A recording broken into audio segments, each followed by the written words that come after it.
There is a moment every man knows, though he never speaks of it. A moment when he sits alone in a quiet room, and the silence becomes a fog, thick, heavy, accusing. It is the same fog ancient warriors walked through before a duel, uncertain of where the enemy stood, yet certain danger was close. Except now, the enemy isn't outside. It's in the mind, in the heart, in the unguarded spaces where no armor exists. You sit in that fog, feeling something closing in, though nothing moves. No footsteps, no threats, just the weight of a life lived without witnesses. This is the battlefield where modern men break, not in war, not in combat, but in the invisible hours where they are left alone with the truth they keep outrunning. Loneliness has become the unspoken wound of our generation, hidden under laughter, drowned under noise, disguised as being busy. A man smiles at work, he jokes with friends, he tells his family he's fine, but the moment he returns to that quiet room, the mask cracks. The absence presses against him. The silence asks questions he cannot escape. Ancient warriors sought solitude to sharpen the blade of their spirit. They walked into the mountains with purpose. They faced stillness as a chosen trial. But modern men are thrown into solitude without a map, without rituals, without initiation. What was once a crucible has become a cage. And yet, beneath that pain lies an untouched truth. Loneliness is not a curse. It is raw material, unshaped iron, a space where the weak collapse, but the strong begin. You feel it, even if you haven't named it. The strange, heavy awareness that your isolation isn't just suffering its potential, but potential wrapped in darkness. The quiet room does not come to punish you. It comes to strip away the noise so you can hear yourself again. In this fog, a man either breaks or begins to see. Modern life is a desert vast, dry, unforgiving, a landscape where men wander without guidance, without rites of passage, without elders to speak truth into their bones. You walk through this world surrounded by thousands, yet untouched by genuine brotherhood. It is a peculiar kind of solitude, a crowd that makes you feel more alone than emptiness ever could. Messages go unanswered. Old friendships fade like footprints swallowed by sand. People move fast, but nothing feels solid. In the ancient world, warriors stepped into the wilderness by choice. They went into deserts, forests, and storms to discover what was left of themselves once comfort was removed. Their solitude was an initiation, but your solitude wasn't chosen. It arrived quietly through years of drifting relationships. Through people you thought would stay, but didn't. Through the hollow digital chatter that promises connection, but delivers nothing of substance. No one taught you how to walk alone. No one taught you that deserts, though merciless, shape men differently than fertile fields ever could. There are nights you've sat in the dim glow of your room, staring at a phone that never lights up, feeling the ache of a life where no one checks on you. You'll replay conversations. You feel the sand inside your chest. You wonder when everything became so quiet. These are the silent nights that carve themselves into a man's memory. They grind, they scrape, they reduce him to essentials. It feels like abandonment, but it is really a furnace-forming discipline. Because here is the turning shadow. Deserts do not destroy men. They reveal which parts of them were illusions and which parts were real. Every mile you walk, alone in this barren landscape, is not a punishment, it is a shaping. It is the beginning of a man who endures. There is a moment when silence stops being gentle, when the mind, left without structure, begins to circle itself like a wolf trapped in its own footprints. The same quiet that could heal begins to cut. You start to overthink. You relive failures with the accuracy of a historian and the self-hatred of a critic. You compare yourself to men who don't exist. You imagine a version of yourself you should have become by now, and that phantom becomes your tormentor. This is the hidden danger of solitude without discipline. A man can become his own enemy. The room becomes a mirror that reflects not who he is, but who he fears he is. Regrets climb out of the shadows. Shame repeats itself. Silence grows teeth. It doesn't scream, but it whispers soft, persistent doubts that can unravel even the strongest without warning. Modern men suffer under this weight. They look inward, without guidance, without philosophy, without understanding. They drown in their own thoughts, because no one taught them how to navigate the inner landscape. Alone, they begin to decay. They chase fantasies of a life that slipped through their fingers. They cling to mistakes, as if revisiting them might change the past. But contrast this with Musashi's solitude. His silence wasn't empty. It was structured, purposeful. He retreated not to escape the world, but to rule himself.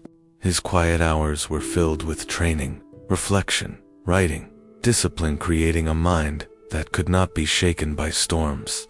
His solitude was a forge, not a prison. Here lies the turning point of the lone man's journey. Unmanaged loneliness consumes you. Mastered loneliness transforms you.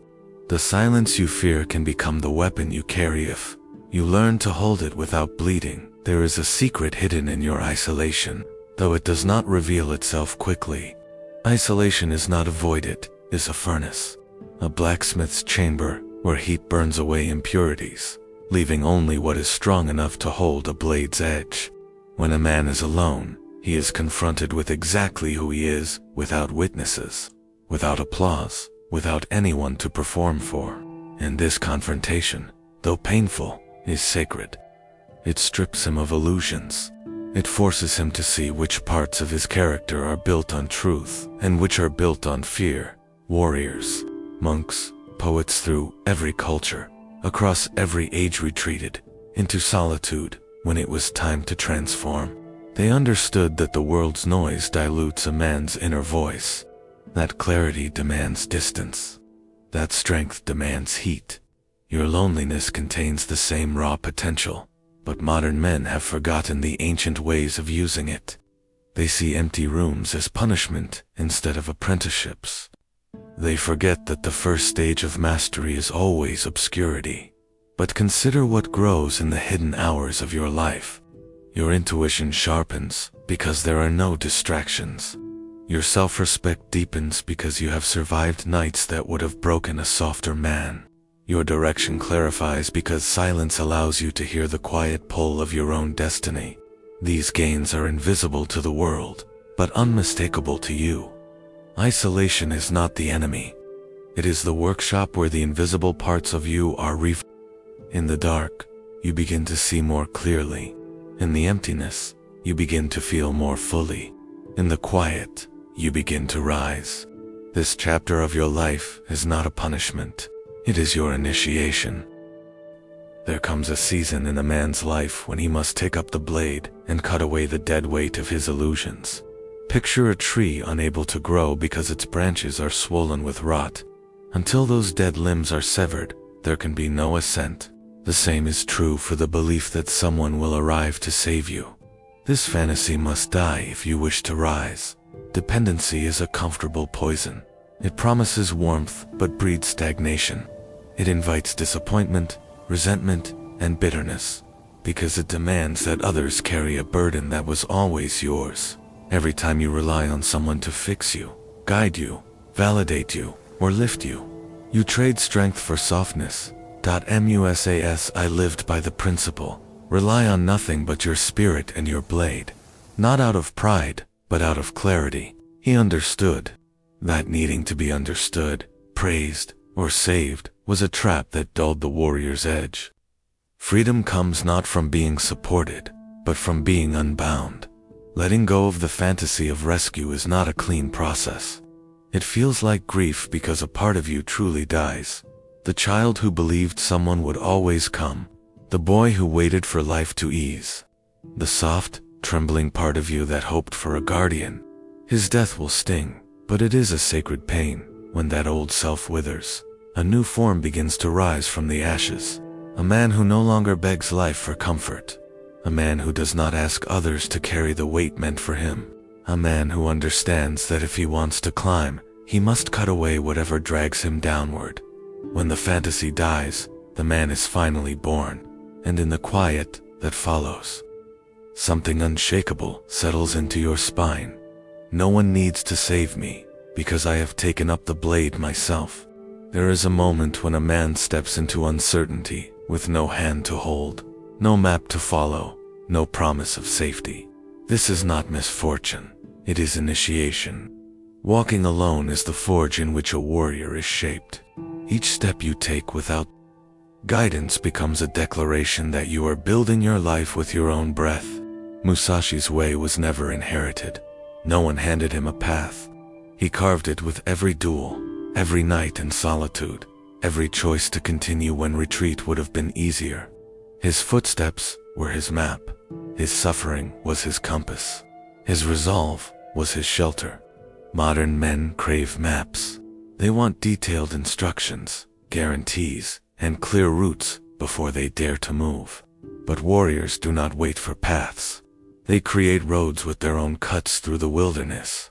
You become unshakable not by knowing where you're going, but by knowing who you are while walking. Responsibility carried without complaint becomes serenity. Not the soft serenity of comfort, but the steady, grounded presence of a man who owns his direction. When you stop demanding that others understand your journey, you stop bleeding energy. When you stop seeking approval, your feet grow steady. When you stop waiting for answers, you begin to hear your own. Life becomes unshakable the moment your strength is internal. Because anything external can be taken from you, relationships, status, money, support. But the strength you forge alone becomes the one thing the world cannot break. Imagine now the man who once stared across the ocean waiting for a ship. He no longer waits. He steps into the water. He dives beneath the waves. He swims with the quiet certainty of someone who understands the truth. Musashi lived and died by, the path is not found, it is carved. Musashi's legacy is not written in victory alone. It is written in the silence between his battles, the solitude, the wandering, the acceptance that he needed no rescuing, no praise, no witness. He walked forward because that was the only direction a man of resolve could go. His salvation came not from the world, but from the fire he carried within. This is the transformation waiting for every man who stops, begging for help and begins shaping himself. You shift from a seeker of saviors to a creator of destiny. The world does not get softer. You get sharper. Life does not become easier. You become more precise, more grounded, more unmovable in your purpose. The paradox is brutal, but liberating. Once you stop looking for someone to save you, you become unbreakable. The fears that held you dissolve. The hesitations that weakened you lose their grip. You stop waiting for the tide to carry you and begin learning how to command your own vessel. Picture the final image, a lone figure stepping through morning fog. No applause, no crowd, no mentor. Just a man with a blade at his side, breath steady, gaze forward. He is not fearless, he simply no longer requires rescue. He has crossed the distance from boy to warrior by understanding the truth that so many avoid. No one is coming. No one is responsible. No one can walk your path. And in accepting that, you finally become the kind of man who can walk it.